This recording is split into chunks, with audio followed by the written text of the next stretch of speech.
senhores telespectadores, temos andado ultimamente entre o norte e o sul, o Alentejo e Trás-os-Montes. Bom, o programa hoje é um bocadinho mais longe. Mais longe ou mais perto? Mais perto, porque de Lisboa ao Algarve são 3 horas e de Lisboa aqui são 2. Portanto, 2 é menos que 3, portanto é mais perto. Estou-lhes a falar em Vila Franca do Campo, na ilha de São Miguel, da região autónoma dos Açores. É Vila Franca, que vê aí além, se derem volta, vê na nossa frente o famoso Ilhéu, o Ilhéu que fez nascer Vila Franca.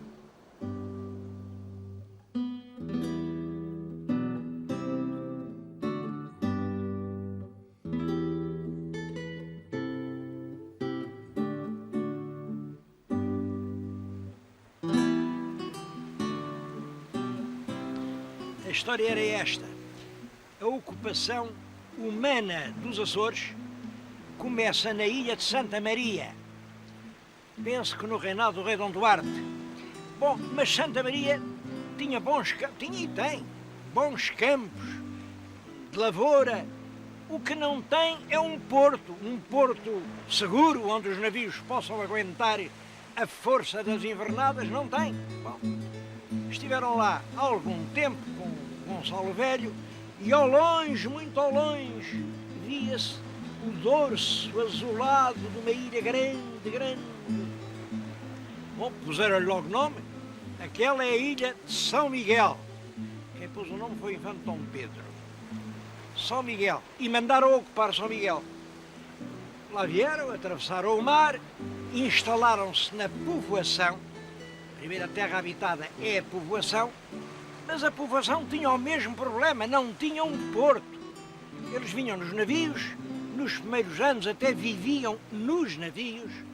E como é que podiam ter o navio se não havia o porto? Bom, vieram por aí. A povoação fica a 10 milhas para aquele lado, a 10 milhas. Eles vieram andando, até que chegaram aqui e viram este ilhéu. Reparem, o ilhéu é uma antiga cratera de um vulcão e exatamente no meio parece ter um lago. Isto era tudo fechado. Bom, mas os nossos bons portugueses viram, pois é, mas a gente aqui ao picão cortar ali aquela gola, isto ficou uma entrada e a gente tem aqui um porto, isto parece feito de propósito. Porto temos aqui e campo temos do lado de lá. Campo excelente, terra de trigo, está tudo resolvido. Já há campo e já há porto.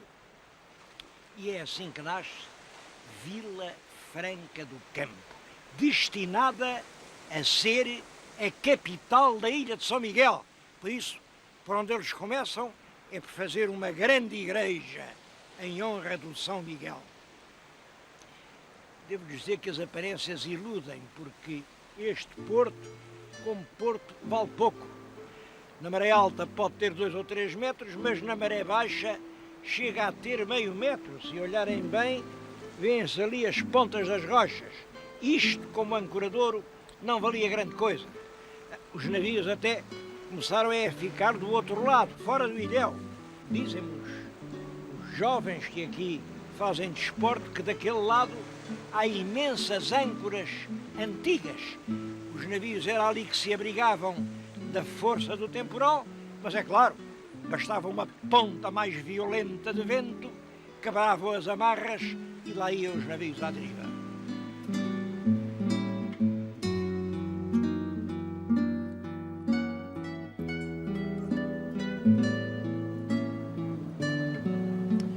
Uma história contada pelo mais antigo cronista das ilhas, como sabem, é o Gaspar Frutuoso, mas que eu não sei se tem algum ponto de verdade ou se é pura lenda. De qualquer maneira é bonita.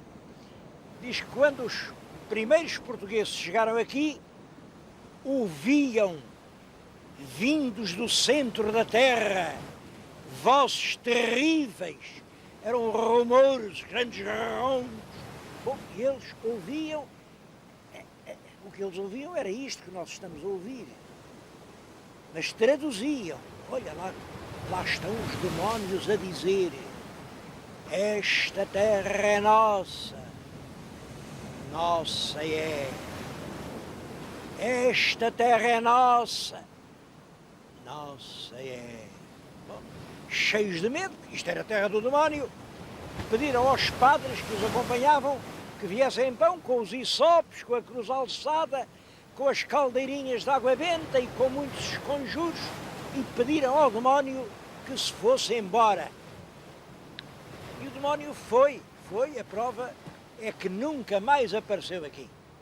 Quem apareceu algum tempo mais tarde, também diz o Gaspar Frutuoso, foi El Rei Dom Sebastião. Aparecia além, era assim uma espécie de lenço branco a acenar para a gente que vivia na vila, e todos esperavam que quando houvesse muito nevoeiro, aqui há sempre nevoeiro, ele saísse da ilha e desembarcasse na vila. Mas isso, até hoje, ainda não aconteceu.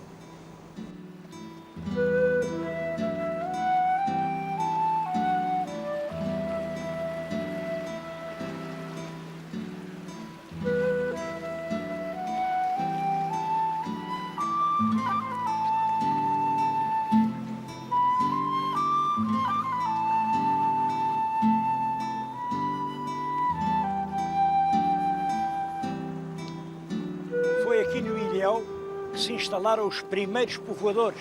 Mas é claro, atravessaram este braço de mar e rapidamente começou a nascer a vila.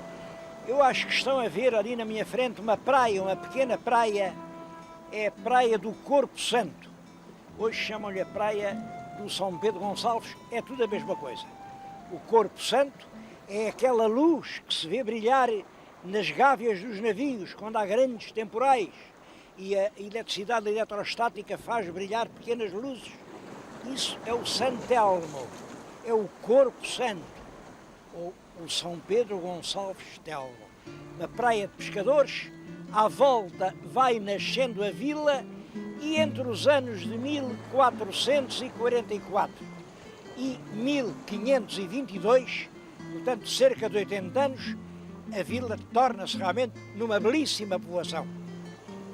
Hoje, diante da Câmara Municipal, está uma estátua de um grande fidalgo, vestido quase de imperador romano, a dizer que foi o fundador de Vila Franca do Campo. Está em contradição com tudo quanto sabemos do primitivo povoamento dos Açores. Estas vilas não foram povoadas por nenhum grande, mas sim por muitos pequenos. São o fruto do heroísmo anónimo do povo. Bem, o que entretanto aconteceu foi que os pescadores não desistiam de achar um porto melhor e, correndo a costa naquela direção, para o oeste, a cerca de 12 milhas daqui, encontraram uma belíssima calheta. Calheta era onde calhavam os navios. Olhem, é daí que vem a nossa palavra calhar. Se calhar, onde calhar, também, coitados dos marinheiros, passavam a noite onde calhava, onde o navio calhava.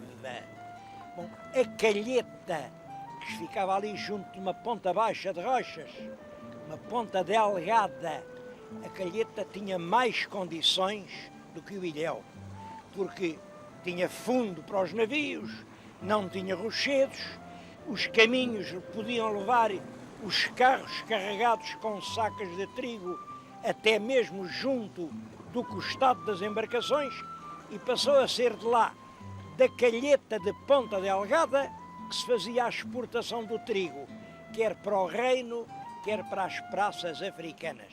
Bom, por isso, agora há duas terras rivais. Vila Franca do Campo, a capital, onde está São Miguel, e Ponta Delgada, onde se faz o mais importante tráfico comercial. Essa rivalidade durou muito tempo, muito tempo. Olhem, eu acho que ainda não está completamente apagada. Não está. Bom, mas a verdade é que Ponta Delgada passa à frente em 1522 com uma tragédia. Aqueles montes, vêm montes, montes atrás da vila, aqueles montes, numa noite, desabaram sobre a vila, matando praticamente toda a população. Esta gente teve a coragem de, os que sobreviveram e os que andavam por longe, voltaram, reconstruíram a vila, reconstruíram a igreja, e a vila é hoje uma das mais lindas vilas dos Açores, é mesmo, eu acho, é das terras mais bonitas de Portugal. Bom, mas é claro, Ponta Delgada passou à frente. Ponta Delgada, com esse empurrão do terremoto, ela é que veio a ser a capital açoriana. Mas reparem, o São Miguel. O São Miguel, que foi quem deu o nome à ilha, apesar de ter asas, nunca voou daqui. E quem quiser ainda hoje erguer uma oração ao padroeiro da ilha, é a Vila Franca do Campo que tem de se dirigir.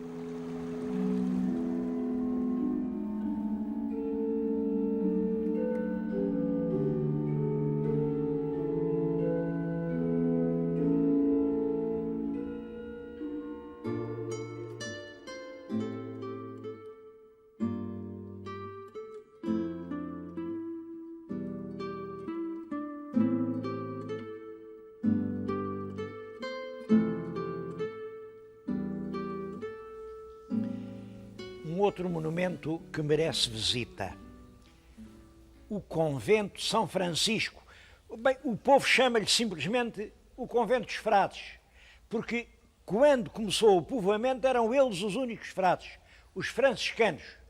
Tinham o seu conventinho e quando desabou a montanha em 1522, eu acho que morreram lá todos.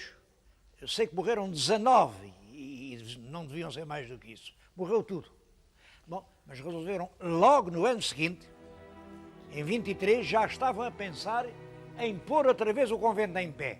Mudaram o sítio e cá está ele, o convento dos franciscanos da Ilha de São Miguel. Um lugar muito importante, porque isto era um centro de estudos, estudava-se aqui teologia, e chegaram a chamar a Vila Franca do Campo a Coimbra Micaelense, porque era aqui que se faziam os melhores estudos. O convento tem uma outra razão para ser visitado. É que hoje é um turismo de habitação. É uma pousada feita com um gosto e com um respeito pelas pedras históricas que é lição para muita gente. É uma beleza.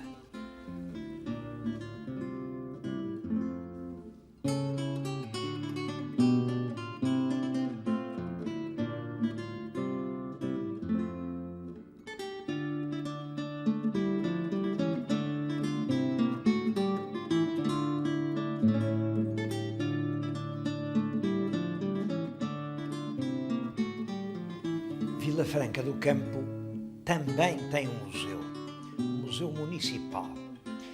É claro, as pessoas que vêm a Vila Franca, que é a mais antiga capital da Ilha de São Miguel, esperavam encontrar aqui, de certo modo, o passado glorioso dos tempos da descoberta e o século XVI e toda a luta do século XVII e o Conde do Vimioso.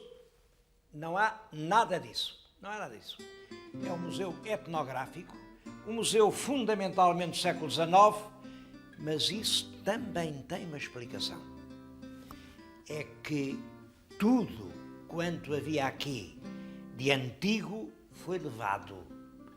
Levado ou pelos particulares, ou pelos colecionadores, ou pelos arrebanhadores dos patrimónios dos museus, ou foi para a Ilha Terceira, ou foi para a Ponta Delgada, e aqui só ficou aquilo a que os outros não ligaram importância. Mesmo assim, está um museu cheio de interesse. Estou-lhes a falar aqui junto de uma vitrine que guarda um serviço de sacavém. Isto tem o Açor que veio a dar a bandeira açoriana. É um Açor diferente E tem aqui 9 estrelas. São as 9 ilhas dos Açores. Isto é feito em Lisboa, em Sacavém, ali por volta de 1895. E vem comemorar aquilo que se chama a primeira autonomia açoriana. Bom, que autonomia foi essa? É isto, é que até estamos no fim do século XIX, os Açores reivindicam realmente o direito de viver por sua conta, mas lá no reino não sabem bem se isto é reino, se isto é colónias, e aplicam tributos pesados sobre o álcool da beterraba, sobre os produtos aqui açorianos. Isso gera um movimento de protesto, de reação, e o rei Dom Carlos publica o primeiro decreto que estabelece uma série de liberdades para a economia açoriana. Claro que as liberdades do plano económico passam rapidamente ao plano político, e é a esse movimento de 1895, claro, mais 2 anos antes, 2 anos depois, que se chama a primeira autonomia açoriana. Já que falei no Açor, não queria deixar de chamar a atenção, eu já tenho falado mais uma vez nisso, que Açores não tem nada a ver com Açores. Isto foi um erro histórico destes erros correntes. Azores vem de azuis, é uma palavra italiana. Eram ilhas que se avistavam ao longe, ténues manchas azuis no horizonte do mar. Azuis. Azuis, no italiano do norte, é Azores. É daí que vem Açores. Bom, felizmente, o azul ainda hoje está na bandeira açoriana. Agora, o Açor, ave de caça, usada lá pelos nossos falcoeiros, pelos nossos cavaleiros, o Açor, esse está completamente inocente. Aqui no museu podem ver, aliás, outras coisas muito curiosas. A arte da olaria, que é famosa aqui, os oleiros de Vila Franca. A arte da latoaria, os latoeiros também eram famosos. Até podem encontrar restos do que foi a antiga Vila Franca, a que foi esmagada pelo terremoto. São pedaços de vasilhas, pedaços de telhas, e quase milagrosamente escapou intacta a rosácea da antiga igreja. Aquela rosácea escapou, mas os habitantes, no ano seguinte à destruição completa da sua antiga matriz, estavam a pôr outra igreja de pé.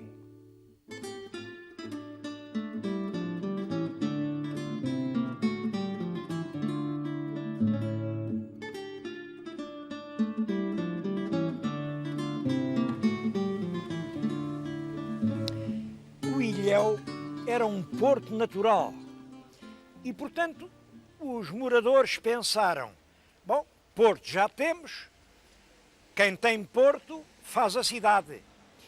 E desde o início, isto é muito curioso, desde o início pensaram que ia ser aqui a capital da ilha de São Miguel. Quem tinha posto o nome à ilha São Miguel tinha sido o infante Dom Pedro. Sabem que São Miguel nunca houve uma pessoa chamada Miguel. Não, é um símbolo. São Miguel é o símbolo das forças do bem que triunfam na sua guerra contra as forças do mal.